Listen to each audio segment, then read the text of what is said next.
Hi friends, my name's Georgie. It's so good to have you here at the Just Breathe podcast. I'll be talking all things breathing to help empower you guys to use the power of your breath to harness your bodies and minds.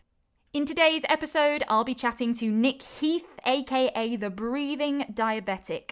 Nick is a fellow Oxygen Advantage instructor, and we had an incredibly powerful conversation about how Nick managed to use the power of his breath to help balance out his blood sugars. He also has such a talent for making research both relatable and really understandable to help get the message of how powerful breathwork can be for your health and well-being out into the world. It was a really, really insightful conversation. I hope you enjoy it as much as I did. I'd like to dedicate today's episode to Diabetes UK. They are the leading charity for people living with diabetes in the UK, and their vision is to build a world where diabetes can do no harm. Diabetes is something that's very close to my heart, as one of my family members is actually a type 1 diabetic. I was supposed to be riding for the charity this year from London to Brighton, which was unfortunately cancelled due to COVID, but I am ready to go and signed up for next year, and my Just Giving page is still active. So if you feel like you'd like to support this incredible charity, the link is in the show notes to my Just Giving page. Please do head over there and give what you can. If you haven't already, don't forget to like, share, and subscribe. Let's keep building that breathing community. The more people being empowered to harness their breath, the better. Now, without further ado, let's get on with the conversation. This is episode 4 of Just Breathe with Nick Heath.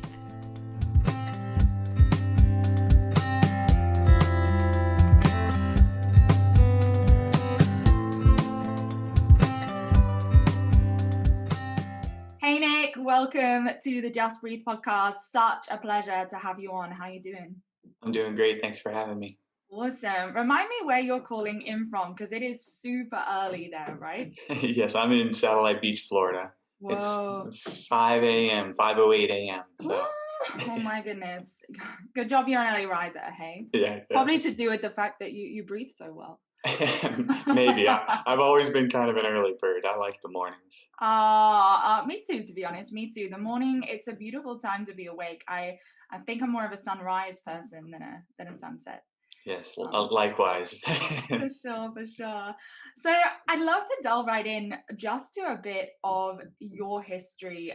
Of course, on social media channels, you call yourself the Breathing Diabetic, and you publish some incredible research that is so helpful to whether you have diabetes or not, to anyone looking to invest in their health and improve their health and wellness. So I'd just love to hear a little bit about your journey with breathing, but also your journey with diabetes as well, and how the two interconnected. If you wouldn't mind delving into that, that would be awesome. Yeah, no problem. So I was diagnosed with type 1 diabetes when I was 11. Yeah.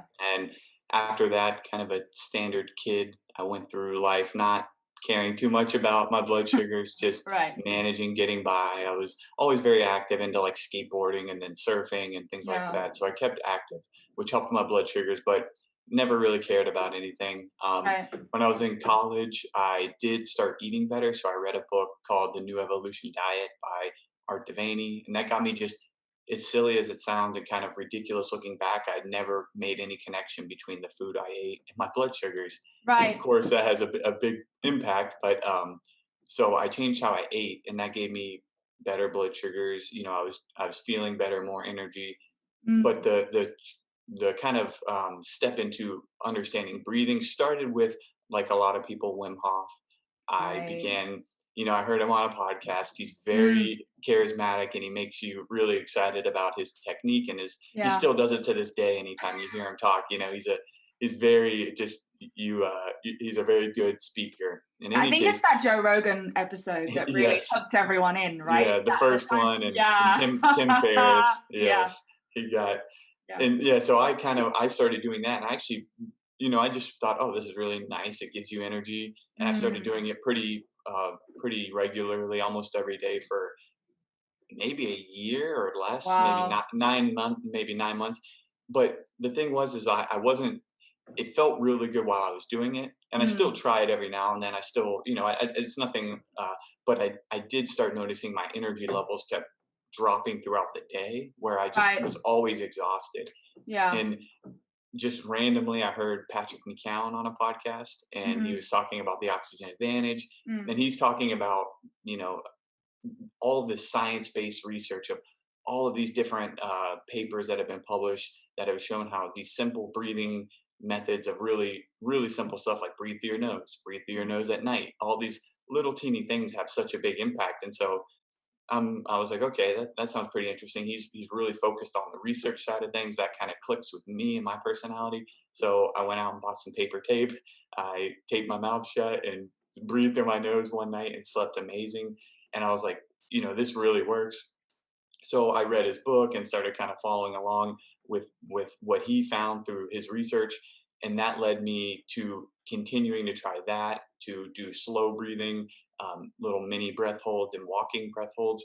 Yeah. But where it all came back to diabetes was that after a few months of doing that, I noticed my blood sugars were better than they had ever been. And I was like, this is really interesting that I changed how I breathe and it's impacting my blood sugars. That doesn't Wow. make any sense. It sounds a little out there, but it Right. was really happening to me. So then I started on my own reading articles and looking for published papers behind breathing and diabetes. And sure enough, it's not like the most there's not endless numbers of papers, but there is a Yeah. lot of really good research Yeah. showing that breathing can really help with a lot of different aspects of diabetes. And so it just all kind of clicked for me that this is a really easy and unique way to help manage diabetes. Now you can't ignore everything else, but it's something that is ignored that shouldn't be, is breathing. And so that's what's turned me into the breathing diabetic and things like Yeah. that, just to kind of focus on how can we bring this research of papers that have shown this stuff really works for diabetes and make it accessible to everyone, and try to make it, easy to do, and simple practices we can start doing every day to help our blood sugars and in every aspect of diabetes, not just blood sugar, but all of the other things that come along with it. Wow. And you're in science research yourself, right? You're actually involved in that field. Yes, not with breathing at all. So, but yeah, my background, I'm a meteorologist, so I'm a Yeah. research meteorologist. So that's so I'm used to reading papers and things like that. I'm used to going into the literature, and so that was my natural, I guess, inkling or my training, so to speak. Is when this started happening to me. Is I'm not a doctor, I'm not a respiratory physiologist, but I know those people exist, and I know they publish papers. So I'm going to go find what the smart people are talking about, Hmm. and I can't understand every aspect of every study, obviously, because I haven't been that formal training, but you can get so much information from just a relentless amount of reading and never kind of giving up on it. And so I've accumulated a lot of information from really smart people that I'm just trying to implement in my own life and then get it out to other people and hopefully help other diabetics. But like you mentioned, it really applies to many different aspects. So like not just diabetes, but that's how I focus because that's what I have experience with. Yeah, absolutely, absolutely. Um, so we're obviously both Oxygen Advantage instructors, and we are both huge fans of Patrick McKeown's work at the Oxygen Advantage. I know what really gripped me and changed my life was actually the simplicity and the huge benefits of switching to nasal breathing. So I was really interested actually what really drew you to the Oxygen Advantage, because of course you've been exploring the Wim Hof method, which is quite extreme, right? For any listeners that aren't familiar with the Wim Hof method, it's a series of hyperventilating for about 30 cycles of very deep breaths and then an extended breath hold, and it's quite can be quite a profound experience. Whereas with the Oxygen Advantage, you simply start with making that switch to nasal breathing. And I couldn't believe how simple it was, but how incredibly beneficial just breathing in and out through my nose was. So what was it for you that really elevated your life and your diabetes with the Oxygen Advantage, which is of course based on the potato method as well? Yeah, yeah. It was Mm. the same thing as nasal Yeah. breathing was the big switch, Wow. and it's so simple. That's what, Right. um, I think I even and I say this on the website somewhere, but it was after the first night or 2 of changing from, taping my mouth and making sure I breathe through my nose while I'm sleeping, Yeah. I felt so much energy, and it just Wow. seemed so fake to me, and of course, Yeah. there's other people. Every body is different, every person's gonna respond differently, but for me, it was a huge change, and it's been, Patrick's seen thousands of people who Yeah. have this one change their life. But I emailed my wife like 2 days later, the next day at work, while I was at work, and I was just like, it's so simple. Like and Right. I think I found the email. I went back because I've told this story, Aw. and I went and looked, and I put it on the website. I think because I was like, this was like at the time, especially, it's kind of funny to go back and think it was so easy, and Mm. that so again, that's what drew me in is that it's all based on science. It's not like he's papers that probably anyone on the planet when it comes to breathing, and Mm. he's distilled it into this really practical things you can do. And the first one is the easiest, which is just nose breathing. And if you're already doing that all the time, you might be like, okay, you might be okay breathing wise. You might just not need it all. But if for Mm. someone like me who is habitually mouth breathing, it Yeah. really can be a life changer. So that's Mm. where it can, yeah, that's definitely what got me hooked as well. Wow. And for anyone that hasn't read The Oxygen Advantage, something that really blew my mind, which is also a super simple piece of information, but something I was blissfully unaware of because I was a mouth breather as well, definitely in the past, was how easy it is to overbreathe when you're breathing in and out of your mouth, along with many other sort of disruptions it can cause in the body, and lower energy levels, higher stress, etc. But I was interested if you had any insight into actually the effect of mouth breathing on type 1 diabetes or even type 2 diabetes as well, and if you could give us any insight into that at all. Yeah, I think Mm. I mean, there's a lot of rabbit holes we could go down here, and Sure. most of them are indirect. So it's not Right. like okay, mouth breathing raises your blood sugar. That's No, there's right. nothing like that.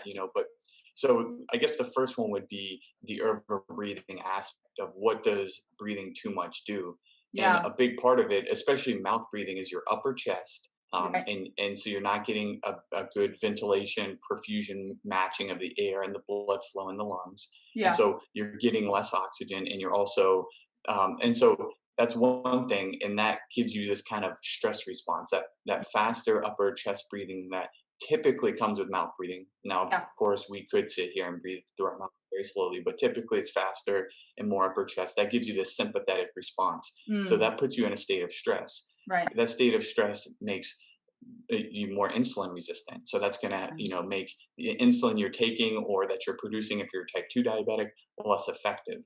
And Right. so as simple as just the stress response of, and this is chronic now though, we're not talking about quick periods. This is something, if it's sustained over, it sounds like, oh, well, yeah, that's not that big of a deal. But if it's sustained for days, weeks, months, years, Mm. it could add up over time. Another Wow. interesting thing is carbon dioxide Right. and nitric oxide. So both of those come into play here.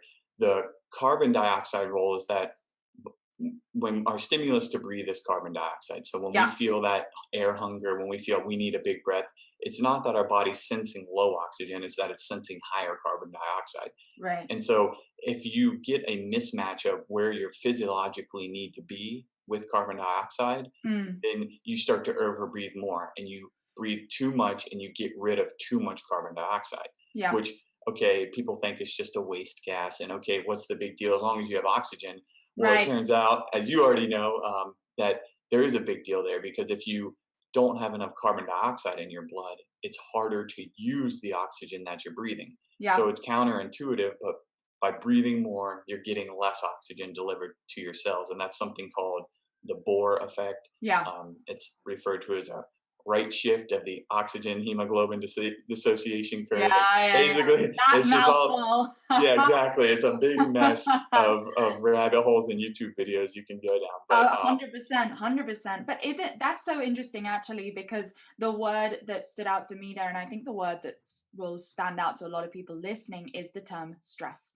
And that term that people associate stress with quite large situations or quite big reactions, unbeknown that actually a state of stress can be something you are going through every single day and are blissfully unaware of simply by over breathing, because there is this sort of assumption that more oxygen is better. And this is something I think both the Oxygen Advantage and myself personally, I'm so passionate about spreading that message and just dimming down that assumption that actually we need carbon dioxide. Carbon dioxide is essential to our bodies, and that a big breath is not necessarily always the best way, right?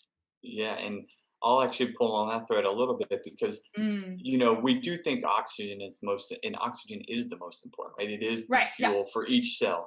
And Oxygen is what's, still important. yeah, yeah, Yes. yeah. Oxygen's the most We're not important dimming thing. that down. But I think we should actually, and I think that's a really good point, is if we look at our bodies have actually understood that Right. from evolution, and it's taking care of that. We don't Mm. need to breathe much. I can't cite the exact numbers, but most of the air you breathe in actually gets breathed right back out. You don't even Yeah. absorb that oxygen. Your Right. body's taking care of that. It takes something like a quarter of a second for your hemoglobin to get fully saturated with oxygen in the lungs. There's plenty of extra time just in case you have a lung problem. Your body's done a lot of things to try to really make sure you always have oxygen. So Mm. breathing more doesn't give you any more because Right. your body's made sure that's not a problem. It's prioritized oxygen, and therefore it's gotten rid of that need for us to have to overbreathe to get it or to always be thinking about our breathing. But on the Mm. flip side, there is carbon dioxide, and that's something that can be optimized to help make the delivery of that oxygen more efficient. So yes, it's a challenging thing to help people understand that yes, oxygen is the most important, but we've already taken care of that. That's usually not your limiting factor. Usually it's carbon dioxide, and you need to learn how to tolerate slightly higher levels to make that oxygen more efficient and help your body more. Yeah, yeah, 100%. I want to actually delve a little deeper into this gas that you mentioned, nitric oxide, because I'm sure a lot of people, and I know I was before I read the Oxygen Advantage and started to study breathing, was sort of like, oh, I'd heard the word before, but I wasn't exactly sure what it really was or its functions. So talking about nitric oxide, nasal nitric oxide specifically, and how breathing in and out of our nose can produce that, and how that can help us in our overall health, but especially with type 1 diabetes. I know on your social media you explored a little bit the relationship between high blood sugar and nitric oxide, sorry, and I'd love to delve a little into that if you'd be happy to. Yeah. So Mm. yeah, nitric oxide is one of these miracle molecules. I think in 1998, someone was awarded the Nobel Prize because of their discovery of nitric oxide. So Mm. it's a big deal. And inside the body, so yes, in the environment, it can be harmful, but in the body, it's a very powerful molecule. And Yeah. so in the respiratory system, it's produced in the nasal cavity. It's almost certain, I think now at this point, that it's produced in the paranasal sinuses Mm. and that Yeah. it's continuously released. So Yeah. it's always being released. And so each time you breathe in through your nose, you take some of that nasal nitric oxide, you bring it down into your lungs, Mm. and there it does a wide number of things. So one thing it does is it helps redistribute your blood flow. Yeah. So naturally at rest, your blood flow would rest in the lower lobes of your lungs, but Mm. because nasal nitric oxide is a very potent vasodilator, it Yeah. helps open up the blood flow and Yeah. bring a more equally distributed blood flow in the lungs. So Hmm. that's going to help with oxygen uptake, also help with carbon dioxide getting out, all the Yeah. things you need for efficient gas exchange. Right. So that's one big one. It's also it's in itself it's a it can help with infection, so it helps with sterilizing the incoming air, which really Yeah. is beneficial. It's part of host defense. It's part of Yeah. protecting us from our environment. In a global Um, pandemic, it's particularly useful, right? yes, To be breathing yeah, in and out of your nose and it can be. Yeah, I mean, getting there that. are actually I don't know what concentrations because so in our nose, it's produced at one rate. I don't know what they're treating people with, but I know that there Right. are some clinical studies where they're looking at the use of nitric oxide and a paper was just published. So we're October 18th. I think it was about Mm. 10 or 11 days ago that found Right. that in vitro in a little petri dish type study that nitric oxide was able to slow the reproduction of COVID-19. And Wow. so it's the Wow. first step. There's Yeah, of course there's lots that needs to be done. So it's of not like, course, oh, but but it's a really remarkable But finding. this gas, this word nitric oxide, it's coming up more and more Mhm. and more as actually something that was once thought of as quite a dangerous gas, right? That is now actually something that can be of great benefit to us and our health if we utilize it correctly within our own bodies. Yes, and nasal breathing is the first step because it's Right. it's harnessing it in the airway system. Yeah. Another thing it does while we're talking about nasal breathing is that it helps activate the cilia, so these little hair-like structures that line the airways that are our first line of defense against pathogens that help Right. push mucus up, and Yeah. so it's helping to speed up how fast they're moving, and so that's another benefit of nitric oxide. Yeah. So Awesome. so just breathing through your nose is a big one. Mm.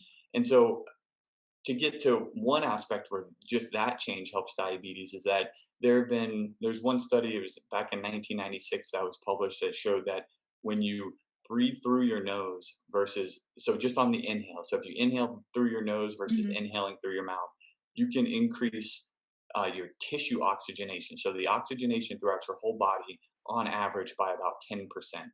Yeah. So if we just think about Wow. getting oxygen into our cells where it's needed, not to just on the blood, but also into the tissues, Yeah. 10% by switching from mouth to nose breathing on the inhale. 10% more oxygen. Yeah, so that's Wow. pretty remarkable. And they did some farther tweaking. Well, essentially what they did is then they let people inhale nitric oxide through their mouth, and Yeah. the same thing occurred. So they did increase Wow. Right. oxygenation. So it was purely nitric oxide. It had nothing to Yeah. do with carbon dioxide. Right. The carbon dioxide level stayed approximately the same between Yeah. both breathing. And so just nitric oxide, just the fact that it helps you absorb so much more oxygen in your lungs Yeah. gives you a more whole body tissue oxygenation. So one thing diabetes does is it stresses, it's a chronic low level stress, and it can lead to tissue hypoxia. So it can actually The lead to, diabetes itself can lead you to tissue hypoxia. Wow. yes, So that's yeah. And so sorry, they actually, hypoxia is low oxygen for anyone yes, yes. listening. And yeah, in the at the cell level, Yeah. uh, diabetes can lead to tissue hypoxia, and that's, so there's researcher named Bernardi, who does a Right. lot of studies with this, and so they've kind of hypothesized that for diabetes, a big part of it is that low levels of tissue oxygen, so Yeah. hypoxia, leads Yeah. to this chronic stress response that then has a cascade of things that happen to the autonomic nervous system, the cardiovascular system. Oof. So it all starts with the tissue hypoxia. And so by just Wow. switching to nose breathing with the nasal nitric oxide, Yeah. helping get you more, even if you ignore carbon dioxide, just getting Yeah. that nitric oxide can help with the tissue oxygenation. Through nasal breathing, through Yeah, just nasal through breathing. nasal breathing alone. So Yeah. of course there's non-responders. There's always people. So Right. there you Right. got to put. But this is such an easy thing that even if you are a non-responder, it's not going to hurt you. Nasal breathing is Anyone a good. anyone can shut their mouth and use their nose. Wow. Exactly. But you're saying here 10% more oxygen to those tissues, right? But what that actually translates to is 10% more energy. Exactly. 10% like 10% up level in your sports performance, in your ability to go for a run and feel 10% better, which for anyone, diabetes or not, is huge, right? That's a big up in motivation for life, right? Because it's like tasting a really good piece of food, right? You taste a little bit, that 10% of that food, and you want another bite. I believe it's the same with our health, that if we taste a little bit, we see those results, that little, oh, I feel like a little bit more energy, like you when you first tried the sleep tape, right? I've got a little more energy. You're like, what else could I do? How else could I actually feel with something so simple as breathing in and out through my nose? And that is profound. Yeah, exactly. And that's what is was so great about it, that it's such a simple thing you can do. And yeah, 10% more oxygen is a huge deal. And it's Right. also not only from an energy and everything, all the great benefits you just described of Yeah. feeling amazing, and actually that's a big part of it is wanting more from a diabetic perspective. Anyone who's listening to this that has diabetes type 1, type 2, they know it is a full-time job. Right. It's relentless. It never goes away. I'll never figure it out perfectly. No one probably ever will. Um, and having that extra energy actually really helps. It makes you more motivated to manage your blood sugars. And Right. that's pretty, it sounds so simple and stupid, but that is a huge deal. It's a drain to have diabetes. It never ends, right? So you really Yeah. need that energy. And also, getting away from energy, your body senses that low tissue oxygenate. It does over time. It's going to that is going to stress it out, and that's going to cause the sympathetic nervous system response. So you're preventing, or at least semi-reversing, one of the major leading causes of diabetic complications, or really any complication, because low Yeah. tissue oxygenation is gonna be detrimental to anyone, not just diabetics. And so you're stopping the source of all of these issues by Mm, getting the oxygen to your cells, yeah. or at least alleviating it some, mitigating it some. With diabetes, we have to worry about the oxidative stress associated with high blood sugars and free radical production. There's a lot inflammation. There's a lot more Right. to it that frankly, I don't have enough time to understand Of every aspect. course. But I know that breathing can help with all of that, because it's so simple. And by getting oxygen to your cells, that's the starting point. Now we have Yeah. the fuel we need to work, and yeah, it's such a simple thing. Yeah. But we're not just talking about stress on the body here, oxidative stress on the body here. We're talking about stress on the mind as well, because everything is connected, right? And so when you said diabetes is such a drain, that's got to have an effect on your mental health as well, right? And if your mental health, your state of well-being mentally decreases, that in itself is surely gonna have a knock-on effect on your blood sugars as well, right? And what's your experience with that when you weren't paying so much attention to your diabetes, to then you read this book and up leveled your nutrition, and then you turn your attention onto your breathing? How did you find that changed your attitude and your mental state and your approach to life? Really, that's fascinating. Yeah, really. Yeah, it sounds a bit crazy, but it does change your approach to life, because Mm, it gives you a little bit more power back, right? You don't feel as right. much like of course, like I just said a minute ago, I'll never figure out diabetes. I don't think. Mm, Every change in my environment, everything I do affects me a little differently than the day yeah. before. But it gives me Oh, power. It gives me that mindset of, I know that I'm going to be okay. I know that my blood sugars are typically in great range. If it goes out of a whack every now and then, that's okay. But wow. yeah, it gives you a little bit of that mental power. But it also, going back to what you asked about that transition for me, Yeah. yeah, it's a negative feedback loop, right? It's like, if you if the more stressful diabetes gets, the more stressed out you get over the reaction it has on your blood sugars, which Yeah. then makes you more stressed, which then makes your blood sugars worse, and it just kind of And then you're keeps cycling. exhausted, Then and you're then exhausted, and yeah, you can't manage your blood sugars. So right. yeah, You eat bad food because and, you're feeling stressed and exhausted. It just the yeah, spiral just goes on and on, right? yes, yes, Oh, and it's there's no it's just that's our nature. Like, it's not that there's anything wow. like inherently wrong with anyone who's going through that or anything. It's just No, of course that's not. part of it, right? It's like that's what we once we can counter that. And so food was the first thing for me, food and exercise. So like I Yeah. mentioned, I always exercised as a kid, and Mm, even growing up, I always played some sort of sport or did something. yeah. But um, when I changed the way I ate, it gave me more energy. So I started, believe it or not, there's green things that they're called vegetables I hadn't heard of in college. And so when I started eating these vegetables and Yeah. fruits and better sourced meats and things like that, I was like, oh, Right. this is really helping my health, my blood sugars, my Mhm. energy levels. And so again, yeah, that's that first positive step toward giving me the mental clarity to say, okay, I can control my diabetes. If something goes out of whack, I can reverse it. I can take control of my body. So yeah, Yeah. that's definitely the first step. And then, yeah, that maybe, I can't say for sure, but that might have been what opened my mind to even considering that breathing would help me in any way. Because it sounds a little crazy that we do it all the time, 23,000 times a day, 20, well, however Yeah. many, above 20,000 times a day we breathe. It's no big deal. But yeah, maybe it opened my mind to that. But it definitely gives you, with the breathing especially, it helps with your concentration. Nasal breathing actually synchronizes brain waves, which is kind of crazy, in several different regions of the brain. And so it actually helps with your mental clarity, with your Right. focus. And Yeah. so uh, of course, it started with food, it changed to breathing, and all of it has helped me with, yeah, the mental exhaustion, and breathing, especially with the mental exhaustion, because you learn that anytime a stressor comes, you do have a response that you can at least try to take a breath or two before anything. Mm.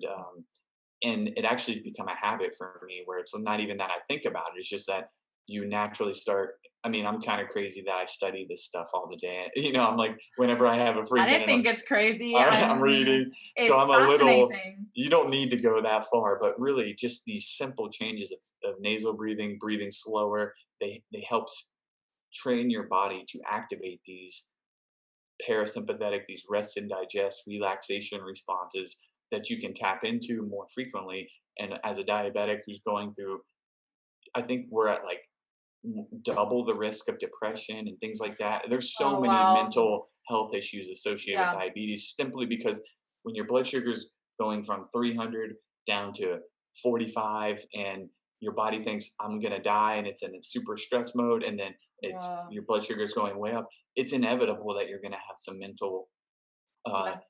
some fluctuations in your Imbalances. mind. Yeah, Yeah. imbalances. Yeah, because of that. And that's Yeah. just physiology. It's not like it's a Mm. bad thing, but there's a way to help alleviate that. And one of them is just taking care of your blood sugars. Others, slow breathing that can help reset your autonomic balance, which is going to help from a physiological standpoint bring you back into a more balanced state, shifting from that always stressed out to that more relaxation response. And so Yeah. there's just Yeah. so many, I guess, again, rabbit holes you can go down as to how it helps out that. Yeah, of Yeah. course, of course. And I mean, when we're talking about the effects of harnessing the power of your breathing, especially when you slow down your breathing, of course, the ideal sort of respiratory rate is about 5.5 to 6 breaths per minute, right? And just by slowing down your breathing, whilst not taking too big a breath, so not increasing something called the tidal volume too much, right? You can actually increase your body's flexibility in response to stress, your heart rate variability, right? Which is something that kept popping up for me in my mind when you were just talking about that, because that's huge for a diabetic, someone quite susceptible. Like you said, if those blood sugars are fluctuating, then of course you're susceptible to some mental health issues. I think anyone would be. So having that power, that word power, and it's so powerful to think that you can actually increase your body's flexibility, that it doesn't have such a big reaction to a stressful situation simply by slowing down your breathing, and that's something called increasing your heart rate variability. And is there anything you have on that with heart rate variability and diabetes? I'm sure you've read up on it.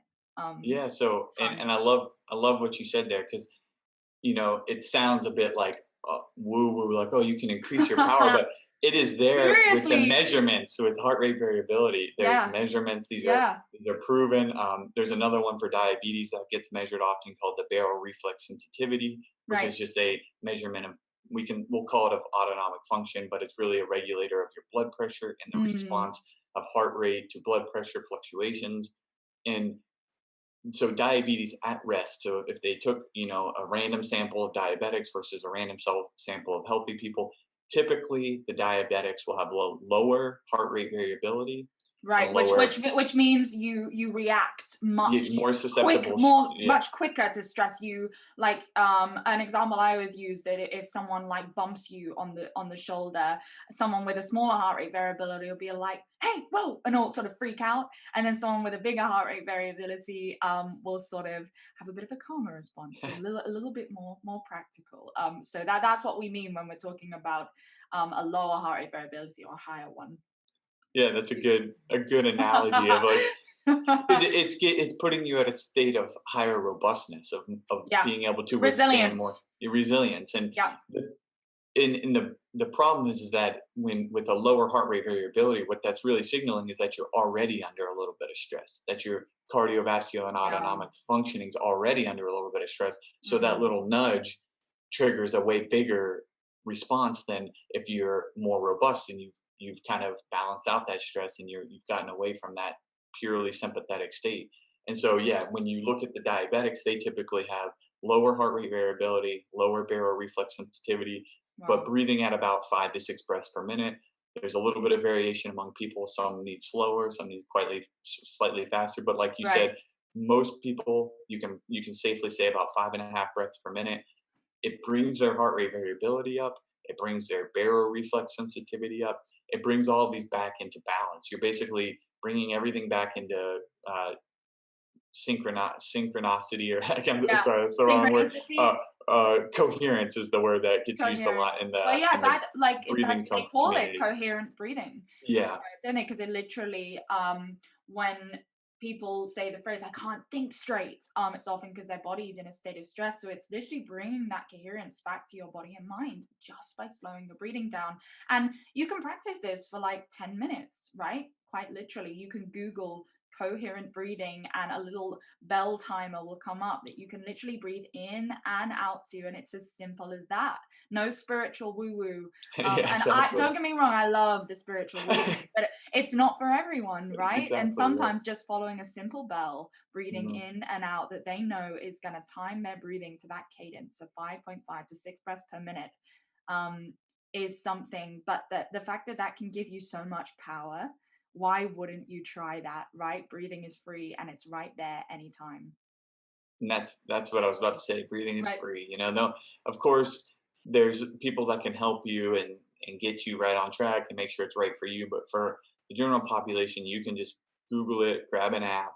Right. I think there's one called iBreathe. That's what I use on my phone. It's free, Oh, nice. Yeah. very simple, and you can set it to whatever you need. Inhale, exhale, find what's right for you, and just breathe. There's a new one called Breath Work that Mm, has been gaining a lot of traction, and mm. I do like that one too, just because I know that they're basing it all on science. So they have a whole library of different breathing techniques Great. based on. So there's tons more Calm, all these different apps to Yeah, help yeah. you breathe better.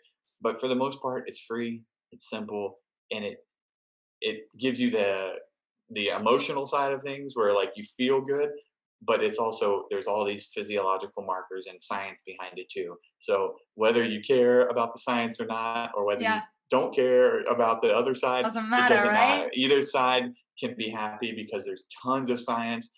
James Nestor's new book ended up Ah, being, I think, a New York Times bestseller, which is yeah. amazing to His see. book Breath Yeah, is breath. it's an Yeah. incredible read for anyone that hasn't read James Nestor's Breath. If you are even just a little bit intrigued by our conversation today, um, go grab that book because it is a fascinating read. And that's a completely non-biased, just journalistic Yeah, approach. And he has so many scientific references. He's talking to, he's actually in the lab of these Stanford scientists and Harvard scientists and all over the country, all over the world, really talking yeah, to the highest people in that field. And yeah. they're telling him, this stuff works, it's so simple. And it's amazing to have that outside voice because he's Yeah, so level-headed about it. And he so is. anyways, that's a really good resource if you Yeah, want both sides of it. He kind of delves into both sides, and you can go on yes. his website and he has a bibliography of hundreds and hundreds of papers and references. And So he has there's a lot of breathing good. practitioners on his website, doesn't he? That he has breathing practitioners sharing Mhm, actually like exercises that you can start that's doing right. right away. You know, the thing I love about James Nestor, and that I think we can all learn from James Nestor, and if you read his book, you will realize this as well, is that James Nestor doesn't just ask the question, he throws himself right into the deep end and he does it. Everything he is investigating or asking a question about, he will try that breathing technique, he will go on that run, and he will constantly put himself in a state of discomfort just to feed his own curiosity and to understand. And I think that's something that we can all take away, right? Is anyone listening to this podcast, you know, if you're inspired in any way, whether you have diabetes or not, to go away and have a look into some breathing and some breath work. Don't just read about it. Don't just watch a video. Try it. Feel it in your own body. And I think that there's really something to say about that and the benefits of throwing yourself in there, because you might not love the first one you do, right? There's so many breathing techniques out there. You might not love the first one you do. You might have to dig a little bit till you find your thing, right? Yeah, that's exactly right. It's all about taking action, right? Yeah, There's so many different breathing techniques, and you can Google and get lost yeah, for days, months, like absolutely. me, years now of learning. But you have to take action. You have to try Yeah, something, and there's no wrong one to yeah, start with. no, If Wim Hof resonates with you, start there. That's where I started, and it's taken. If Patrick McKeown resonates with you, so there's so many different techniques. I think honestly, going to James Nestor's website and looking through some of his resources, I think he has some breathing exercises, YouTube videos of people. yeah, That's a great resource. But yeah, really just try. Once you try yeah, one, if it doesn't work, try another. If it doesn't yeah, work, but you'll find one that really slow breathing can help anyone breathe at around, like we said, 5 to 6 breaths per minute. yeah. Try it for 5 minutes every morning, maybe 10 minutes, maybe 15, maybe two, Mm, whatever works for your schedule. And it can yeah. really be a life changer. So yeah. Yeah, yeah, amazing. I want to touch briefly on high altitude training and that influence on your sports performance as a diabetic, or just on your diabetes in general. And so especially with the oxygen advantage, we do a thing called high altitude training, which is a series of breath holds, and you can do that while walking and while running. Um, and it creates this sort of hypoxic, hypercapnic effect, which quite literally means low oxygen, higher carbon dioxide. And I'd love for you to talk a little bit about the effect that had personally on you in your journey. Yeah, so I do still practice that same kind of method of Mm, um, hypoxic, hypercapnic breath holds, and yeah, it's a really beneficial for performance. It's kind of where it has its roots because yeah, and it's sports, training. right? Yeah, sports. Yeah, it's for Mm, sports and any type of physical endurance where you yeah, need to utilize oxygen better and be able to yeah, tolerate higher levels of carbon dioxide mm, because you're producing so much from the working your muscles. yeah. So it has a lot of benefits from an athletic perspective. And someone who grew up surfing a lot, so Oh, from about the age awesome. 16 till now, I still surf. I'm not as much as I used to, but I still do Nice. surf as whenever I can. And I mean, holding your breath, you're paddling, you're duck diving, you're holding your breath, getting slammed by waves. And so Yeah, having that CO2 tolerance and that ability can be a real game changer from a confidence perspective, and knowing, right. oh, I'm used to this stress. Yeah. Um, Also, I do a lot of walking and rucking, so walking with a weighted backpack, and Ooh, I found cool. that the breath hold practice gives me way more endurance. And Right. actually, I mean, it's again, it kind of like an N equals one, your own personal experiment. But my brother and I were training for a big race, and I thought, okay, I'm going to be strategic, and I'm going to actually stop my breath hold practice until Oh, about okay. 3 weeks beforehand, so Right. that like I get used to training with less energy because I'm not doing it, and then I ramp it up and I feel this boost of energy. So it actually did work. So I went out and Mm, I stopped all my breath holds and I trained my butt off and was really working hard. And then yeah. I started my breath hold practice, I think on a Monday back Right. up. And that following Saturday, I had like a 10-mile ruck I was doing. And I remember Right. being like, oh, it was like a breeze. It felt so simple. So I That's do 10 know that, miles. 10 miles of walking with a weighted backpack. That's what yeah, you're doing? that's Right. what I did for that Whoa. training. And it was like, Whoa. I did feel it. I was like, okay, this is Yeah. definitely, I noticed they change. I'd have no measurements. I don't know what really happened, but from just, it could have been placebo, but just the breath hold practice, Right. bringing it back in really gave me that boost. So I Whoa. do know that I can, take it out, put it back in, and notice big differences. So it gives you that endurance. Since then, I just continuously do it. I don't try to do any fancy trick my body anymore. If Yeah, I'm yeah, going to yeah. do like a race or do anything or any kind of tournament of walking, it's kind of silly. But we go out and do these rough races. Mhm. But I try to just keep the breath hold practice so that my baseline is higher.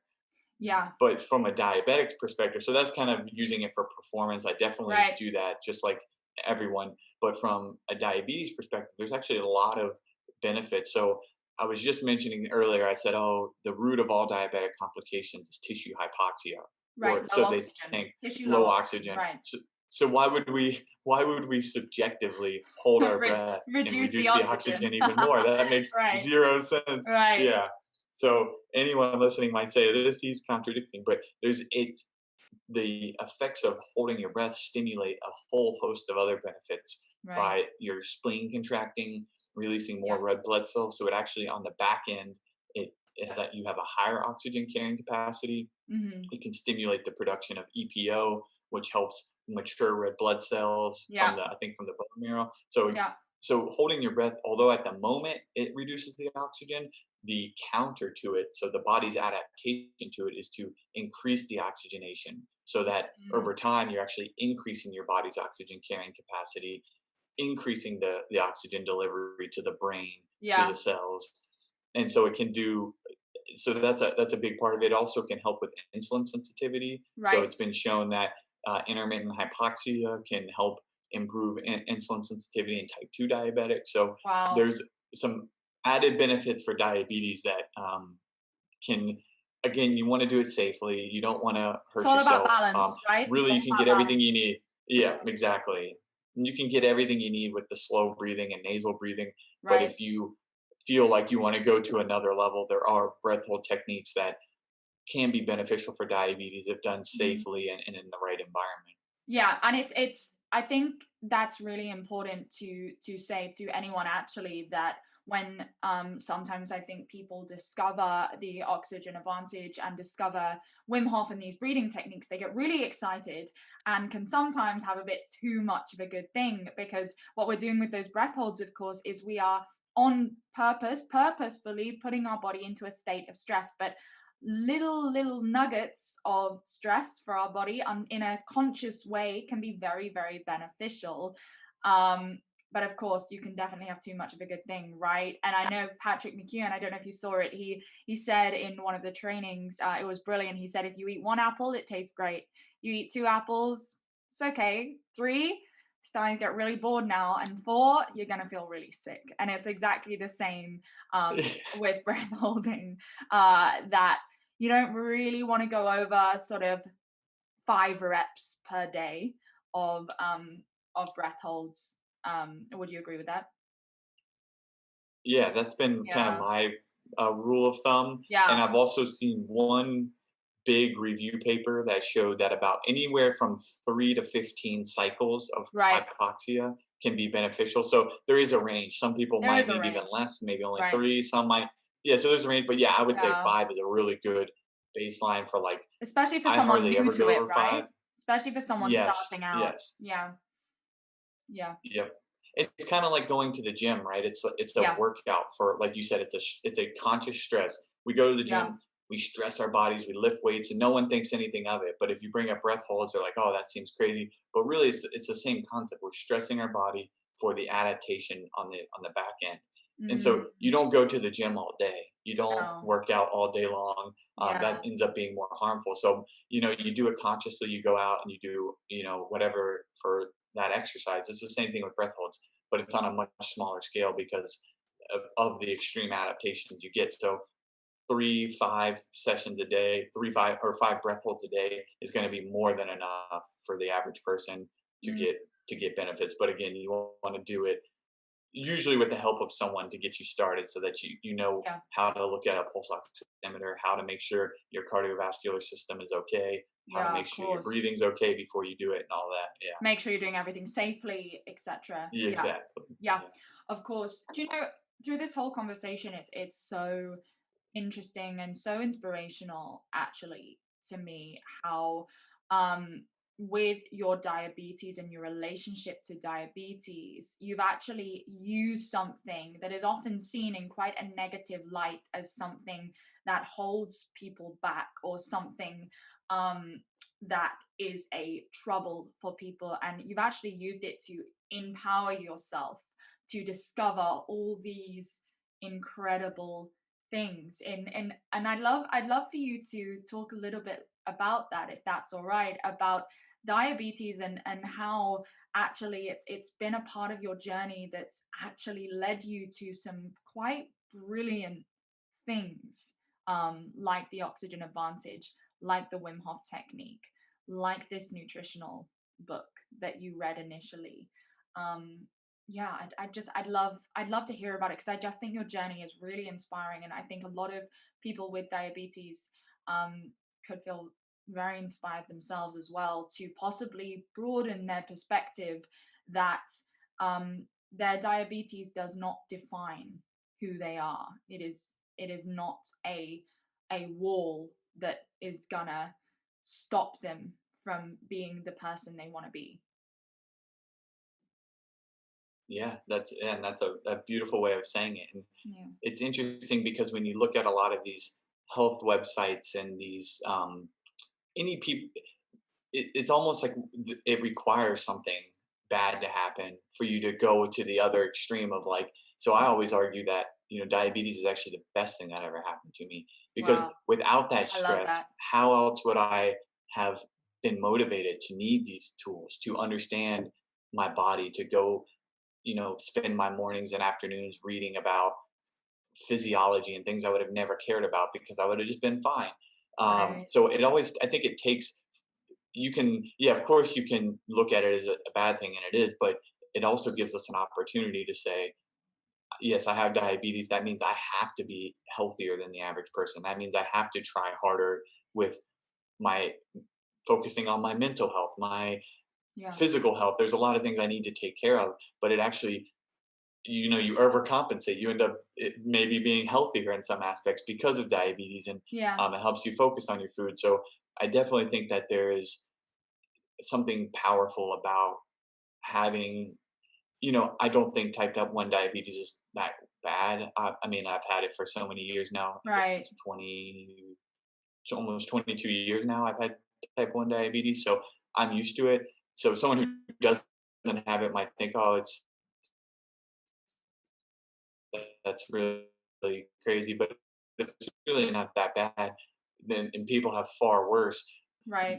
First off, that it could be a lot worse. When you get something like this, you realize, oh, it could have been a lot worse, and you realize I have control. I can do all of these other things, and it leads you down all these paths of nutrition and exercise and breathing and things that you wouldn't expect just Yeah. from having that stress in your life that you need to compensate for. So it's definitely been a blessing to me. I think it's, again, I've said it, the Yeah. best thing that's ever happened to me, just because it's brought me to all of these different avenues of learning about health and wellness, and really just it's helped me with one of the craziest things is planning. So Yeah.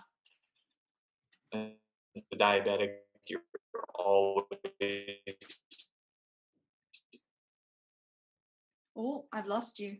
I'm losing you. Oh, what could go wrong. Well, I could have you little could you things I'm about like could that, you so could you just it's been rewind, a really good rewind, thing. rewind 10 seconds? I lost you when you started to say planning. I don't know if it's your internet connection or mine.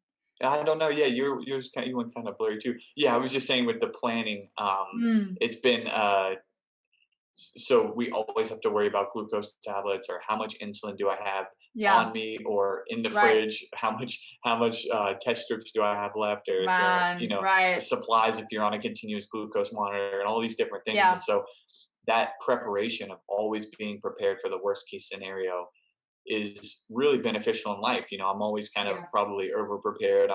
It makes me very responsible and things like that, probably at a Yeah. younger age, because I've always worried about my diabetes. I had a big Right. brother that helped out a lot too, but Yeah. and parents that were super supportive and all of that good Oh, stuff. right.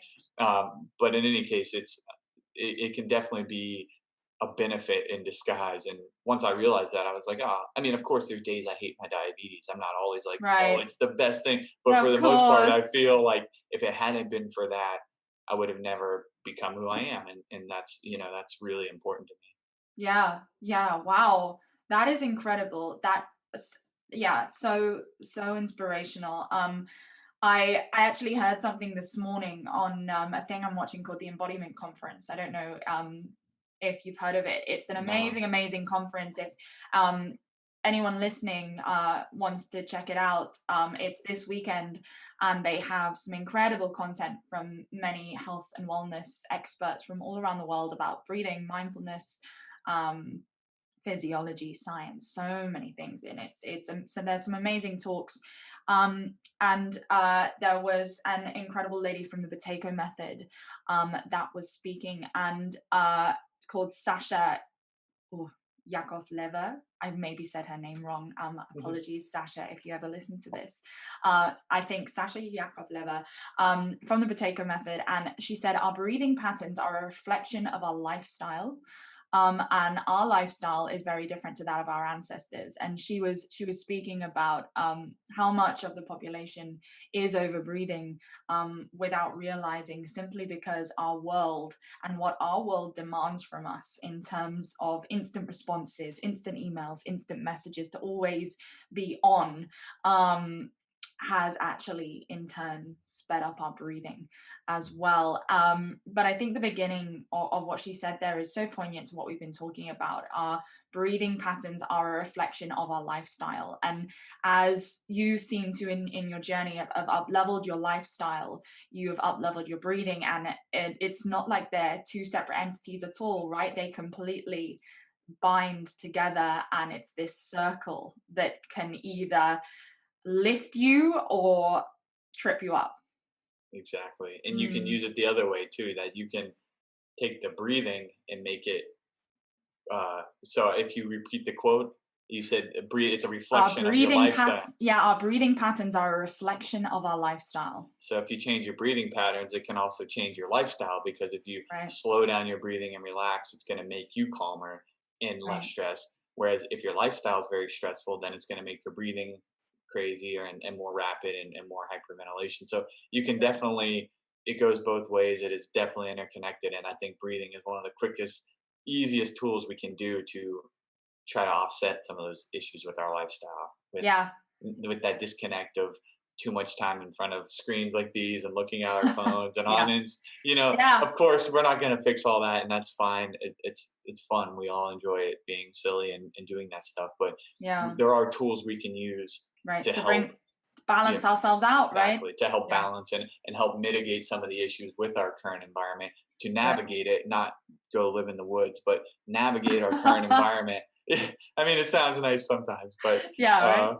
uh, but to stay in this world, but have those tools available to offset those problems with our breathing and help bring us back to some state of normalcy.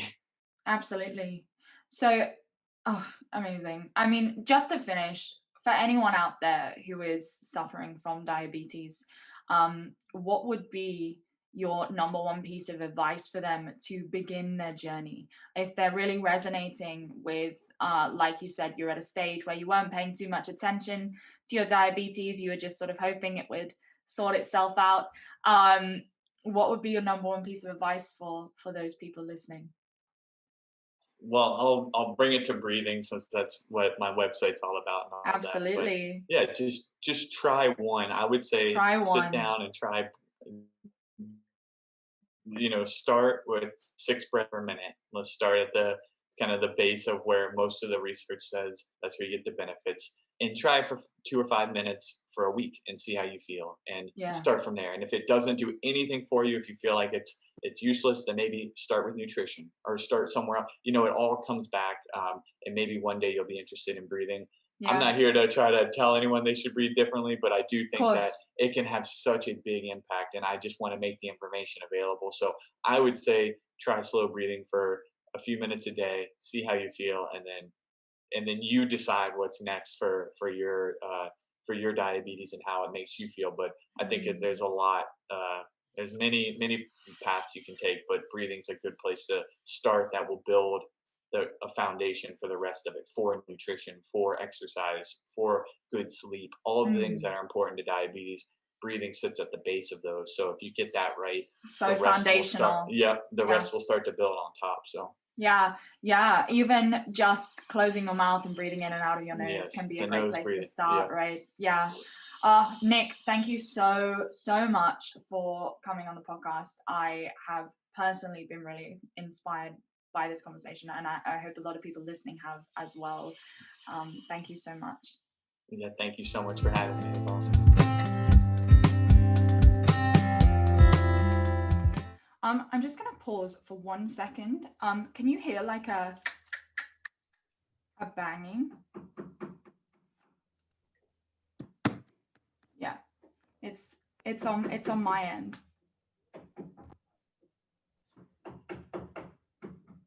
Oh, I hear it now. Yeah. Can you hear it? Yeah. So every time this happened, the last time I tried to record a podcast episode, someone upstairs from me decides to start hammering. I can edit this out, obviously. Why? Can they hear you talking? Or are they like, that's okay. I don't think so.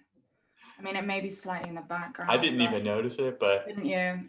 Maybe slightly in the background, but I guess podcasting, it's live. What can you do? Really annoying. I literally, one day I might have to go up there and just be like, excuse me, you are ruining my life. no.